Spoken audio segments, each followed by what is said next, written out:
बीर आला ऊदल की कहानी के एपिसोड 36 में आप सभी विद्वानों का, श्रोताओं का और भक्तों का हार्दिक अभिनंदन और स्वागत करता हूं। देखिए श्रोताओं, मेरा प्रसंग उसी जगह से चल रहा है। जंबे का वीर पुत्र सूरज ऊदल के हाथों वीर गति को प्राप्त हो जाता है। जंबे का वीर पुत्र मारा जाता है और भाजी फौजें जब करिया की, जो जंबे की फौजें थी वो भाग जाती हैं रण खेतों को छोड़ करके, युद्ध के मैदान को छोड़ करके, और जहां जंबे का दरबार लगा हुआ था उस दरबार में फौज पहुंचती है।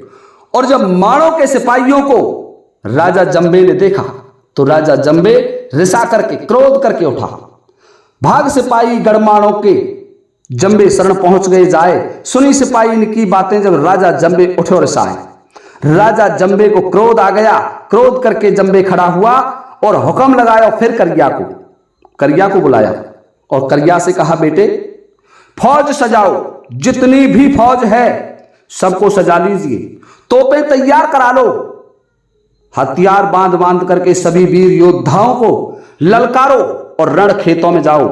जो बबरी वन को कटा रहा है, हो सकता है कि वो माणों पर आक्रमण करेंगे, वो अपने बाप का प्रतिशोध लेंगे, परंतु बेटे उनको मौका मत मिलने दो। वही बबरी वन में उनको मार डालो, उनकी लाशें काट काट करके नदी नर्मदा के जल में बहा दो। जब करिया ने अपने पिता की बात सुनी तो करिया उसी समय, करिया बोलो ते समिया में हमरे सुनो सूर सरदार, तुरंत नगरची को बुलवायो, सब फौजन को कर तैयार। देखिए सभी फौजों को तैयार करने के लिए युद्ध का धौंसा बजा दिया। युद्ध भूमि के लिए अलग बाजे बजते थे जिसे धौंसा कहा जाता था, धौंसा बजा दिया। जो हाथियों की फौज थी उस फौज को तैयार करा दिया, जो घोड़ाओं की फौज थी उसको तैयार करा दिया, और जो पैदल फौज थी उसको तैयार करा लिया। संपूर्ण फौज तैयार हो गई और फौज तैयार होकर के सज धज करके खड़ी हुई है। सभी वीर योद्धा मन में विचार कर रहे हैं कि आज बहोवे वालों की खैर नहीं होगी, क्योंकि करिया के इस जमाने में, क्योंकि करिया के मुकाबले उस समय कोई सूर योद्धा था ही नहीं। माणोगढ़ का जो राजा था जंबे, वो सम्राट कहलाता था। देखिए क्या विडंबना थी, जबकि सम्राट मगध पर, दिल्ली पर और कन्नौज पर होते थे, परंतु उस समय माणो नरेश जंबे को भी सम्राट का दर्जा प्राप्त था। एक एक भाला, दो बल की कमर, 3 कसी तलवार, अगल बगल में दो पिस्तौलें, दाहिने हाथ लीन कटार। इस तरीके से वीर योद्धा सज रहे हैं। बड़े सजीला जे छत्री थे, घोड़े ने ऊपर भय सवार, धरे नगाड़ा तब ऊंटन पर तोपन होन लगी तैयार। रण खेतों की तैयारी कर रहे हैं वीर योद्धा। और तैयारी की, करिया ने अपनी फौज का जायजा लिया, स्थिति देखी, और फिर उनका जो हाथी था उस हाथी पर बैठने के लिए करिया ने आगे कदम बढ़ाया। जो बाज पपैया था उसको साथ में लिया और पश्चावत हाथी को तैयार किया, और पश्चावत हाथी और पपैया घोड़े को लेकर के करिया आगे बढ़ता है। और जब करिया ने हाथी पर बैठने के लिए, पश्चावत हाथी पर सवार होने के लिए कदम आगे बढ़ाया, उसी समय सामने से छींक हुई। बैठन लागो जब हाथी पर, ऊपर होन लगा असवार, छींक तड़ाका सन्मुखते भई, पंडित बोला सकुन विचार। देखिए जब छींक हुई सामने से तो पंडित जी कहने लगे, तुम ना जाओ रण खेतन को करिया माणों के सरदार। हे करिया वीर योद्धा, तुम इस समय रणभूमि को नहीं जाइए। जब करिया ने यह देखा तो करिया कहने लगा कि देखिए पंडित जी, क्षत्रिय कभी रणभूमि में जाते समय शकुन नहीं गिनते, कभी सौन कुसौन नहीं देखते, वो तो केवल अपनी विजय की कामना करते हैं। और रणभूमि में वीर योद्धा वीर गति को प्राप्त भी हो जाए तो भी कोई डर नहीं होता। क्षत्रियों का यह सबसे बड़ा आभूषण है, वीर गति प्राप्त करना। करिया अपने ब्राह्मण देव की बात नहीं मानता है और उसने कूंच का डंका बजवा दिया। और उसके 2 सरदार थे, रंगा बंगा शाहबाद के 2 घोड़न चढ़े पठान, 2 पठान थे, उनको भी जो इस्लाम धर्म को मानने वाले मुसलमान थे, वो भी रंगा बंगावी घोड़ों पर चढ़ जाते हैं। रण की मोहर बाजन लागी, घूमन लगे लागे लाल निशान। रण के बाजे बजवा दिए, रंगा बंगा भी अपने घोड़ाओं पर चढ़ गए और फिर करिया की फौजें आगे बढ़ी। करिया की फौज जैसे चल रही थी तो मानो ऐसा लग रहा था जैसे किसी पर्वत की गुफा से निकल करके कोई टीढ़ी का दल चला आ रहा हो। और करिया के वीर योद्धा अपनी फौज को देख करके प्रसन्न हो रहे हैं और सभी कह रहे हैं कि महोबे की फौज को जीवित मत छोड़ो, कोई भी महोबे का योद्धा जीवित नहीं चला जाए। आगे हल्का है हाथिन का बल का जिनके नहीं ठिकान, पहिया ढरके उन तोपन के तड़कत अवै सिंधु ऋषियान। देखिए श्रोताओ, आगे हाथी चल रहे हैं जिनके बल का ठिकाना नहीं है, तो रिसाले लेकर के फौजें आगे बढ़ रही हैं रण खेतों के लिए। अब उधर क्या होता है, लक्ष्य पताका यकमल है कि नभ में गई ललारी छाए, यानी सरदारों उसकी करिया की फौज के चलने से धूल आसमान में छा गई। जब मलखान ने ये फौज देखी कि आसमान में इस तरीके से लाली कैसे छाई हुई है, तो मलखान से आला कहने लगा कि वीर मलखे, फौज को तैयार करो, करिया का वीर हो सकता है आज की रणभूमि में जंबे का वीर पुत्र करिया आ रहा हो। तो मलखे और वीर उदल दोनों रणभूमि के लिए तैयार हो रहे हैं। अपनी अपनी फौजें तैयार की और फौज तैयार करके दोनों वीर योद्धाओं ने मोर्चा जमा दिया। मोर्चा जमा करके आगे बढ़ते हैं। जब उधर से करिया की फौजें सामने आई तो एक अद्भुत और विलक्षण युद्ध होने लगा। और युद्ध कैसे हो रहा है, खटखट खटखट तेगा चाले, चल रही छपक छपक तलवार, 1.5 पहर तक बजो दुधारो और बह गई रक्त की धार।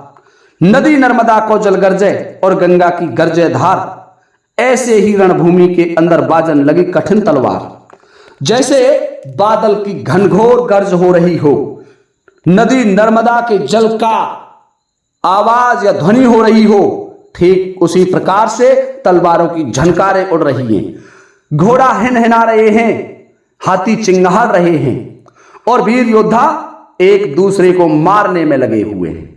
रुंड उड़ गए, धड़ कट गए, शीश अलग हो गए और घोड़ों पर सवार वीर योद्धा जिनके मुंड नहीं है, रुंड तलवार चला रहे हैं और घोड़ों पर बैठ करके युद्ध कर रहे हैं। और उनके कटे हुए शीश जो दूर पड़े हुए हैं वो भी मार मार मार शब्द पुकार रहे हैं। बड़ी लड़ाई भई बबरी बन, हमरे बूते कहीं न जाए, नचे योगनी तेई सरता में, तारी भूतन दीन बजाए। देखिए योगनी, 56 कलुआ, बामन भैरव सभी उस समय वहां से रक्तपान करने लगे। बड़े लड़ैया मानो वाले ठाकुर जबरदस्त सरनाम, करिया उदल के मोर्चा पर और आ पहुंचो सुमर के राम। देखिए करिया ने देखा कि यहां ये महोबे का एक बालक घोड़े पर मोर्चा जमाए हुए खड़ा है, इसके मोहरा पर जाकर के मुझे युद्ध करना चाहिए और हो सकता है यही उदल हो। मैं आज इस उदल को जीवित नहीं छोड़ूंगा, ये बालक है और मुझसे क्या युद्ध करेगा। ऐसे सोच करके करिया ने उदल के मोहरा पर पहुंच करके लंबी ललकार लगाई, तुम डर जाओ सन्मुख मेरे से, ठाकुर वीर उदय सिंह राय, बाप तुम्हारे की हमने कोलू में दियो शीश पिराए। तुम्हारे पिता को हमने शीश काट लिया और उसको कोलू में पिरवा दिया, उसका तेल निकलवा दिया, तैसे ही मारूं तो मैं सुन ले। मानो कहीं बना पर राय, सुन के बातें ये करिया की, करिया गए उदय सिंह राय। जहां उदल का मोर्चा था वहां उदल को ललकारते हुए करिया कह रहा है कि जो गति तेरे पिता की थी वही गति आज तेरी हो जाएगी।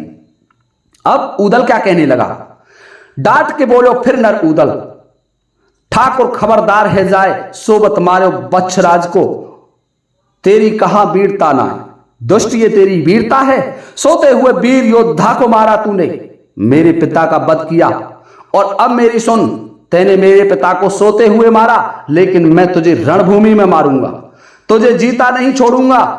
अब देख ले, इस दुनिया को देखना है तो सुन के बातें ये ऊदल की करिया खींच लीन तलवार, खींच के मारा नर ऊदल को, रोका तुरंत ढाल पर बार। जब करिया ने यह सुना तो अपनी तलवार को खींच करके ऊदल पर प्रहार किया और ऊदल ने ढाल को उड़ा दिया सामने। पैंतरा बदला, बार बचा लिया।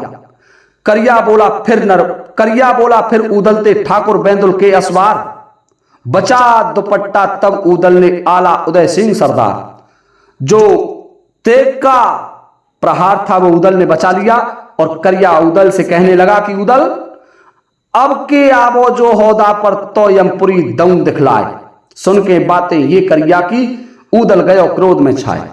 ऊदल बोला दुष्ट अब तेरा अंतिम समय आ गया, तू मेरे हाथों से मारा जाएगा। खींच सरोई नर ऊदल ने अपनी सरोई खींची और अपने बेंदुला घोड़े पर तो असवार था और बेंदुला घोड़े में एड़ लगाई और एड़ जब घोड़े में लगाई, घोड़े पर असवार हुआ और जो हौदा था पश्चावत हाथी का, उस हौदे पर क्रोध करके प्रहार किया। और जैसे ही हौदे पर प्रहार किया, देखिए श्रोताओ, स्थिति उलट जाती है। जो पश्चावत हाथी था उसने वीर ऊदल के घोड़े पर बैठे हुए वीर ऊदल पर सांकल से प्रहार किया और जैसे ही सांकल का प्रहार ऊदल पर हुआ तो ऊदल के शरीर में वो सांकल लिपट जाती है। और फिर पश्चावत हाथी बड़ा बलवान था, महोवे बालों का हाथी था, रणभूमि में उसका कोई मुकाबला नहीं था। उसको करिया महोबा के युद्ध के समय जीत करके लाया था। जिस समय दशराज वत्सराज को मारा था उस समय जीत करके लाया था। और उसी हाथी ने आज अपने वीर ऊदल को बांध लिया। ऊदल बंद गो रण खेतन में। देखिए सरदारों, ऊदल रणभूमि में बंध जाते हैं और ऊदल बंदी बन गए। और अब तो करिया बड़ा प्रसन्न हुआ। ऊदल की मस्कें बांध ली गई और हाथी के हौदा में रख लिया। श्रोताओं, ऊदल से कहने लगा कि दुष्ट, अब तुझे जिस तरीके से तेरे पिता दशराज की मृत्यु की थी, कोलू में पिलवा करके तेल निकलवा दिया था, ठीक उसी तरीके से आज मैं तेरा तेल निकलवा दूंगा। अब तू जीवित नहीं बचेगा। मूड़ काट के करिया तेरो मलना महल दऊ पहुंचाए। तू तो लड़का दशराज को साचो नाम उदय सिंह राय, तेरा नाम उदय सिंह है। अब तू मेरे बंदी में, मेरे कब्जे में आ गया है, मेरा बंदी है और तू जीवित नहीं लौटेगा। जब ये गति, देखिए श्रोताओं, ऊदल बंदी बन गया और ऊदल बंदी बना करके करिया ने हाथी के हौदे पर कस लिया और कूच करा दिया।